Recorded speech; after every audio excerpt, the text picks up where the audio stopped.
Hello, everyone, and welcome to Quoted for Truth. Today is September 7th.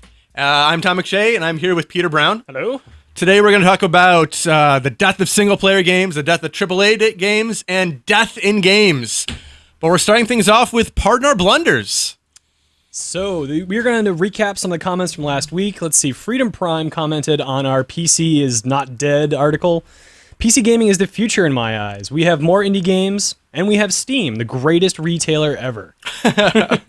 Okay, so we got a quote from Voodoo, who was talking about the whole, what's the future of console gaming? Apple products are inferior to competitors like Samsung and HTC. It's only hipster tech. It's for the technically inefficient users that want to be a part of the crowd. Apple is also trying to stifle their biggest competitors through lawsuits around the globe. If you can't innovate and outsell them, sue them instead and try to get their products banned. Apple's motto should be smartphones for idiots. I have a great image of a group of people who have no idea what to do with their phone, and they're just like, hey, can I join this group? You guys don't look like you know what you're doing. Yeah. All right, anyway, moving on. Sushi Glutton said, I think you guys should hire Greg Goodrich to get some more drama in the show. Also, he can provide the hardware. That would be interesting. Let's move on. No comment on that one. Really? This week in truth. This is the news stories. Let's see what we got. We got AAA games are the last of the dinosaurs. Alex Hutchinson, this dude from Ubisoft, he's been in the news all the time the last couple weeks.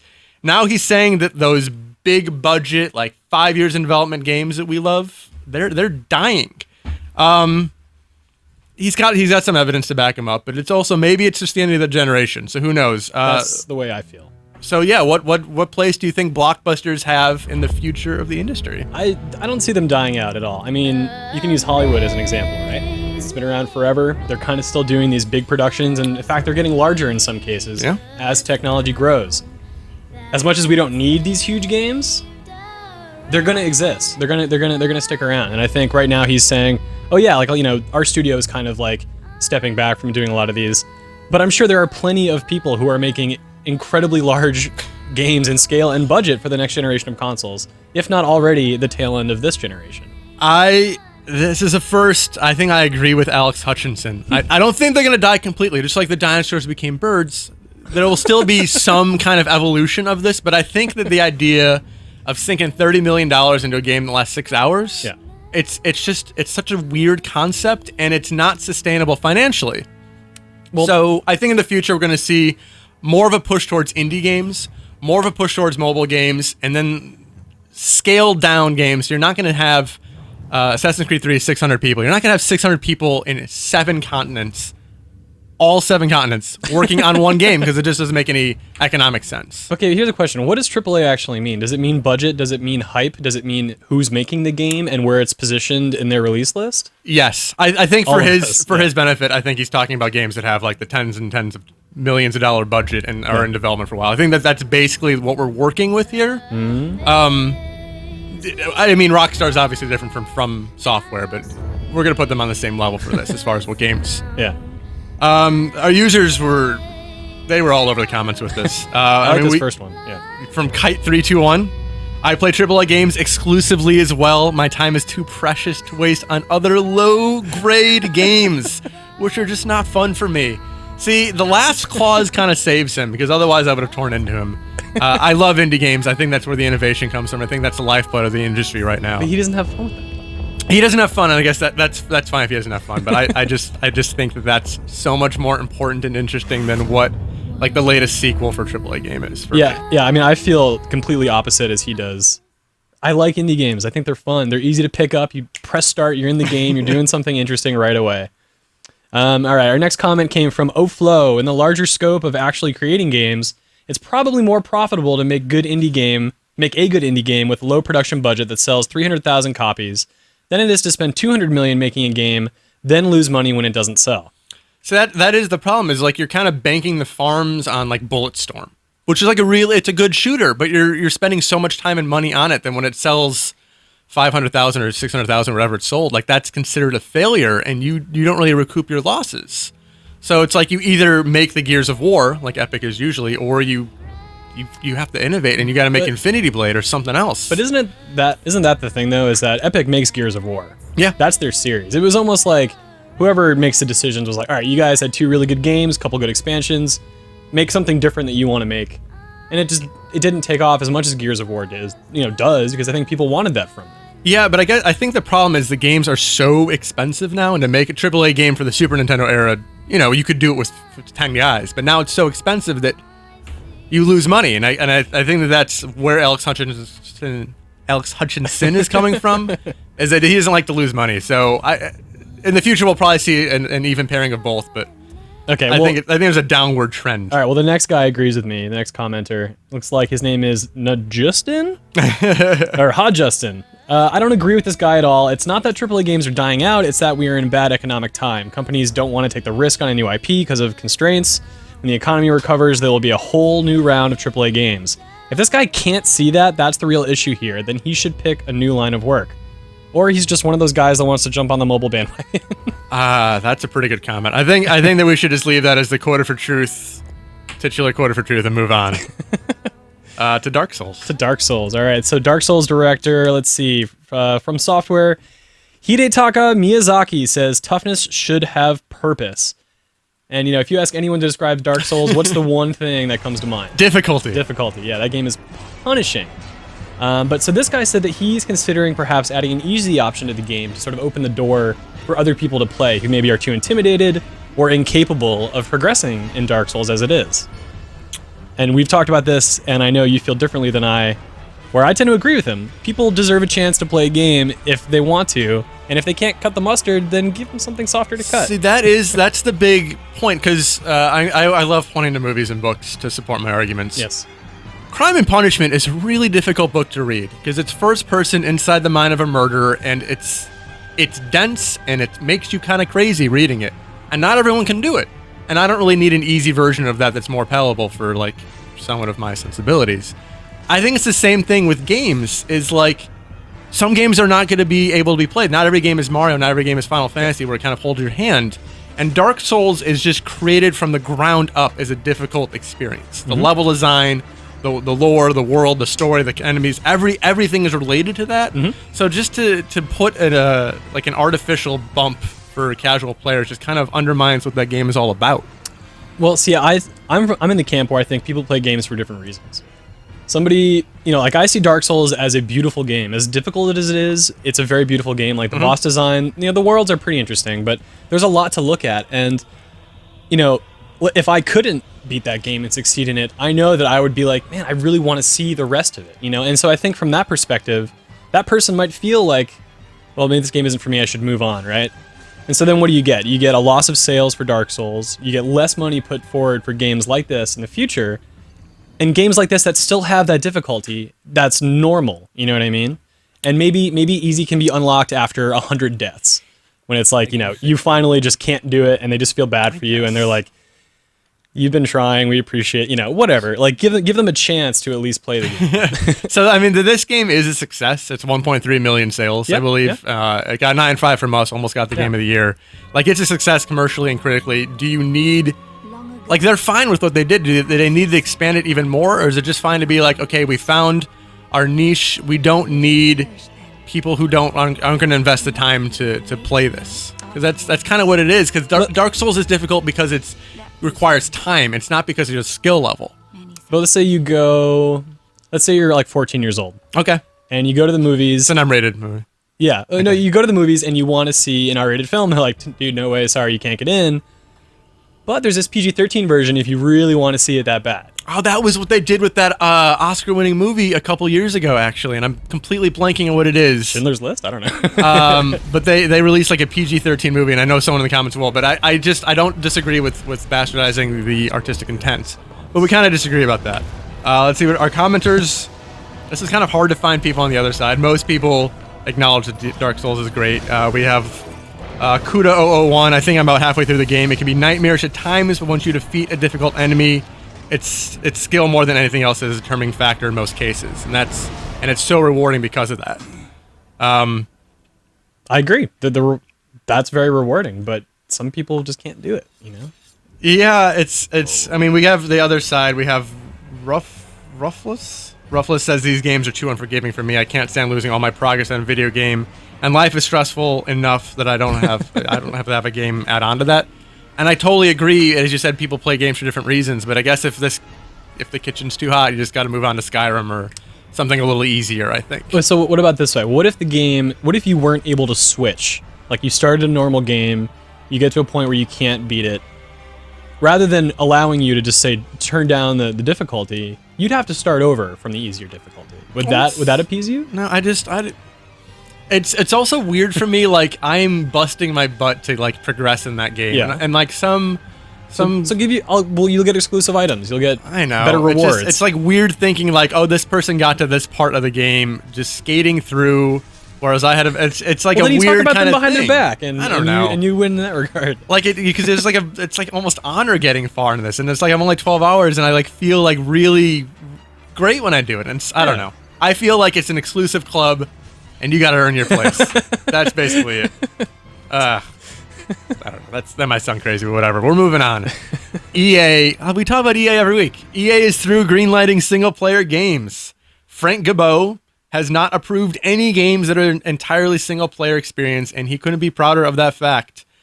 Is that something to be proud of? I don't know. See, I don't think so. Because multiplayer has become bigger this generation because everything is online, and so it's just inevitable. But EA stands here as kind of extreme. It's shocking in its extremeness of just ignoring it. So I agree. We both agree about this. So I'm not going to try to phrase it like, is he right? Instead, why do you think EA is so stubborn about including solitary players? I don't know if it's. Jeez, I don't know. It just sounds like business first. You know, like let's make money, and to get the most people roped in, we got to do it this way. Because people, for better or worse, will neglect a game if there's not a multiplayer component. You know, in some regard. But then you have other games that are completely single player. Like, what was that little game that came out? Skyrim. Game of the year 2011. Yeah. So that kind of shows that you don't need multiplayer to sell copies of a game. If the game is good enough on its own, maybe someone should tell. So here's the thing that's interesting. Because you brought up money, as did Karanu is one of our commenters. All EA cares about names. Everybody, we do not. I'm not good with the names. All EA cares about is money, not good games. So you guys brought up this point. If you look at EA's stock, it's dropped about 40 or 50% since November. They're really bad as far as a business is concerned. They have no idea what they're doing because they constantly chase after what's already popular, as opposed to like creating new ground. So they see Call of Duty as popular. They try to get in there with Battlefield, and it's popular, but not to the same extent. They see free-to-play games are popular, and they try to force Command & Conquer to do the same, which is a bad idea because people already have an idea of what Command & Conquer is. Yeah, I mean, I think the whole free-to-play thing is still kind of, a lot of companies are testing the waters. I think we're going to see way too many free-to-play games with very small number of them actually succeeding. But it's like, because what Command & Conquer is basically, it's very similar to what the Tanks game is. Do you know what I'm talking about? It's like a free-to-play game with tanks, and I'm completely blanking it. There's also a Warplane sequel. So it's very similar to that, but it's like a new IP can do better in the free-to-play realm because people don't have expectations for it. But EA is just so intent on, here's our IPs, and we have to chase after the money that they don't actually think this stuff through. So when this guy is focusing entirely on single player, like that's what their metrics tell them is popular right now. Yeah. But EA doesn't look to the future at all. They have no idea what's going to be popular tomorrow, and that's why their stock is tanking, and that's why every decision they make is met with ire by people who play games because it's bad business over and over and over and over again. Yeah. Yeah, I mean, I think you said it a minute ago, and you said that they're chasing these trends, and that's not necessarily the way to do it. They're trends for a reason, right? Eventually, a new one pops up. I mean, I don't have faith. Like Dark Souls, it's debatable. Is that single player or multiplayer? And that's kind of what's interesting about it is it's both. EA doesn't push things innovation-wise at all. No. So they're not going to come up with something brilliant like, no, it's both things at once. They're going to come up with Horde mode and Mass Effect and call it a day. And it's like, yeah, there's a reason why your stock is tanking. It's because you're bad at what you do. As Zyka says, EA is really good at pissing gamers off. It's funny. Going through the comments, like I usually can find some opposing. There's no one opposing. Everyone's like, this is a stupid idea. Yeah. And then we have HSV002. Dragon Age 3 multiplayer mode, here we come, and it is inevitable. I just got to say, like, for someone who... we've both been playing games for decades at this point. Yeah. There was a time when, if you wanted a multiplayer game, that was you and your friends, perhaps with a multi-tap, crowded in a living room. The rest of the time, it was single-player affairs. And you could maybe even have a friend sitting next to you, and it bugs me that he can be so blind to where gaming has come from and where its strengths lie. Yeah. And that's not always where the dollar is. If you want to look, like you said, long-term, you kind of have to look to the past a little bit. Plus, the most popular game in the last few years, or maybe ever, is Angry Birds. Yeah. Like, you cannot be so short-sighted and just say it's multiplayer or nothing when there's just massively popular games. I can't wait for multiplayer Angry Birds. Oh, God. No, I'm kidding. And then there's also the funny, irony of, they spent, $100 million on KOTOR, I guess, yeah. which is a massively single-player RPG. That's the kind of weird thing about that is I didn't even understand how to make a multiplayer MMO. Yeah. So I don't know. EA just, they're frustrating. We got a slight discrepancy with one of the commenters that I'll call out. His name is Tigus Vidicus. He's not excluding single player. He's saying that every game needs to have some kind of online integration for him to give it a green light. EA does that by utterly transforming everything into an action game and adding multiplayer. I thought that was a really interesting point because, they have a horror game. Horror doesn't work with co-op, right? So they made Dead Space more of an action game and then added co-op. Capcom is trying to do it. Yeah. I wouldn't say it works. Resident Evil 5 didn't really work for horror. Yeah, it was more of an action game. Yeah, well, 6 is trying to be a little more... Yeah. Return to the survival horror roots, but I don't know. But I think the first part of his comment makes sense, but he kind of contradicts himself. By not greenlighting games that don't have multiplayer, you are excluding games that do have single player. Yeah, it's true. So I think we're both frustrated, and I'm not worried about this long term because I think EA is just a blip in the industry at this point, and they're not setting the trends, and they're not establishing where we're gonna go. So they can do whatever they want, and they can lose money, and that's fine. Maybe they'll see right their ways at some point. All right. Okay, let's move on. Last story of the big news stories. All right, so speaking of old games, as I just was, GameStop is thinking about getting back into selling vintage games. They did that for a little while, didn't really work out so well, so they stopped doing it. But Eddie McCoo was at GameStop's, their refurbishing facility in Grapevine, Texas. And one of our editors asked him, do they still have all the old stuff there? And apparently he was able to either see it or he asked somebody a question, and they do have a lot of these games. They've been sitting on them, which kind of raises a few concerns for me because I am a collector. Yeah. I'm going back to collect a lot of these games. Some certain titles like Earthbound, not rare, right? But sought after, and people hold on to it. That game goes for $180 easy for just the cart. I gotta wonder, how many copies does GameStop have? So you think that they're kind of artificially driving up the price by hoarding? No, not yet. Anyway. Okay. But my question is, now that they're going to get into the game, they're not. I think it would be so weird for them to be like, "Hey, we have 96 copies of Earthbound for whatever price." Right? They're going to be like, "We have Earthbound in stock. Would you like to order it?" And then they might say, "Oh, yeah, well, we don't have that in stock today." Oh, because since you're not going to the store and seeing the physical copy, they're kind of manipulating. Well, correct. Yeah, part of this was that he was talking about sort of, doing this through online because that's the easiest way for them to do it rather than shipping these games out to every single store because how would you even distribute those? There's no way to look at that market. But this is just so weird for me. And as a collector, I don't think that they would ever be able to offer a service that would fit my needs. Those games they're not going to be able to represent the condition properly. That would require them to take 4 photos for each game, roughly.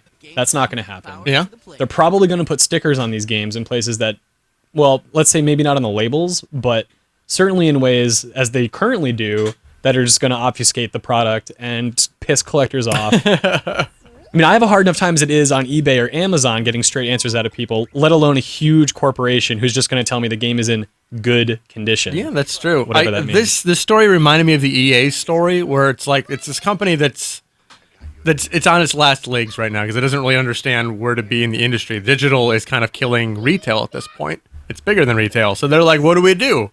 What do people always like? What's always in style? And it's older games. So they're kind of grasping at this. But if I want an older game, my instinct is not to go to GameStop. And that was kind of echoed in Jay Susie, one of the commenters here. I think the title should more appropriately be named GameStop considering buying your vintage games for $3 and selling them for $25. And that's kind of what like I'm thinking about this also, where it's like that's what they do. They gouge you with prices on both ends. Yeah. So how would I ever buy anything legit from them for like a reasonable price? Well, I mean, they might we know that they have a stock pile of games. Yeah. Some of them they might, peddle. Okay, these are all $5. Some people will get their fix, right? Like, hey, I got a Super Nintendo cartridge in the mail, regardless of what game it is, whether it's Mario Kart or whatever. That could appease them. But yeah, definitely. You try to sell a game to them, they're going to lowball you. I also think that one advantage over Amazon is that they have stores. Like, I would like to go to a GameStop and kind of flip through old games. Even if it's Xbox, it doesn't matter what generation it is. Here's a disadvantage they have, Tom. You call these guys and you just want to ask them a simple question. Or you go into the store and you either want to mind your own business or just get in and out when you want to buy something. And, bless the hearts of every employee there because they're forced to do this stuff. But you are literally just bombarded with, you want to pre-order that? Do you want to upgrade that? Like, you can't just go and do that. And browse. Yeah. I can go on Amazon and I can order a game and they're going to be like, oh yeah, cool. Like, granted I have a Prime membership. It's like, oh, free 2-day shipping. But either way, it's like, they let the sellers do their thing, GameStop, it's like, you're stuck with them. And that's another thing. They have all these PS2 and GameCube games, as NightFox313 said in his comment. Can't GameStop start stocking up on games from previous generation again? It's getting really hard to find PS2 and GameCube games nowadays. And I really agree, because I went to the store not too far from here, let's say 4 months ago. They had a really small rack of GameCube games and PS2 games, really, really cheap. Like, I got Rogue Squadron for GameCube for like, $8, which is a fair price, but it was complete. I went in there the next week, and the rack wasn't there. And I asked them, I said, hey, what happened? And they're like, oh, well, we weren't selling enough copies in that part of the store, so we decided to put something else on that rack. And then I said, okay, well, do you still have the games? And they're like, yeah, like in the back. And I was like, well, what about the manual? They're like, no, we were told to just throw those away. Really? Yeah. So they don't even understand the whole point of the collecting process. They don't have a fucking clue. You go on eBay, you type in Super Nintendo manual, you will find hundreds of manuals. You can type in GameCube manual. Maybe they're $2-3 a piece, right? Yeah. But those have value to people. And when GameStop doesn't see the value in games themselves, but they just look at them as a commodity, they're going to miss all the stuff that matters to people. Yeah, that is a really good point. Yeah. Thank you. I don't know. I mean, we talked about this because you're so passionate, and it's like a really interesting topic of like, how do you, like, the preservation of games in the future and how do they go about it? And it's like, we want games to be preserved. Yeah. We want a company who cares and understands about games to do it, not this corporate behemoth who's so out of touch. I don't want them not to sell games. I think if they want to do it, let them do it. Oh, yeah. I'll still shop where I want to shop. Maybe, I'll take a chance on something if they have a good price. But I have very serious doubts that they will have good prices and very serious doubts that they're going to be able to reach out to people who really do want to buy these games en masse. Yeah. Yeah, well, I guess we'll see how it pans out. We will. Now we're moving on. Final section of the day. Bum, bum, bum. Good cop, bad cop. We don't have hats today, but maybe in the future. So let's run down this. Most games just aren't good enough. At least that's what Creative Assembly's lead designer thinks. I think every game is amazing. It's a game. I get to play it and enjoy it. What's wrong with that? You're clearly the good cop on this. I'm the bad cop. I think most games are rehashes. Most games are kind of boring and tedious, and even if they're totally playable, they're not really worth playing. They're good enough for me. There you go. Good cop.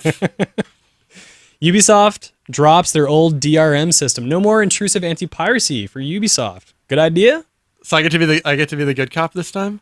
Yeah. That means you have to be... Okay, so the good cop is the logical position of everybody hates it and wouldn't buy your games because there was DRM. Now they might buy your games. So there we go. Just make sure the ports are good. How do I bad cop it? You got a bad cop this one. I don't know how I do that. We need more DRM. More DRM. Yeah. I look, how is this company going to know if I'm up to date on my software or not, right? How are they going to know if I'm giving them the money that they need to keep making more games? There you go. I don't... It's a tough counterpoint. Why did it take them 6 years to understand that? Final topic of the week. Valve removes sexual games from their Greenlight program in Steam. Are you happy Valve is protecting us, or do you wish they'd stop being such prudes? I have a serious fear of the human body. Oh. So I am So relieved.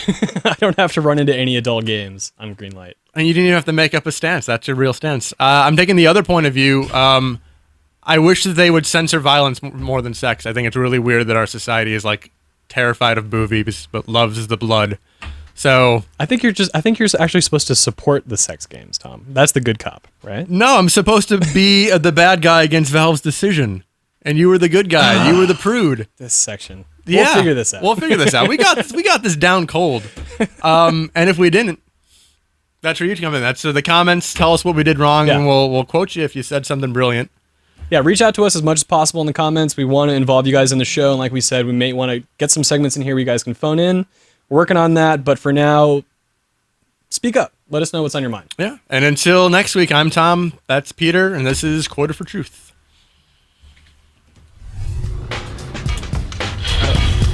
I like that we got the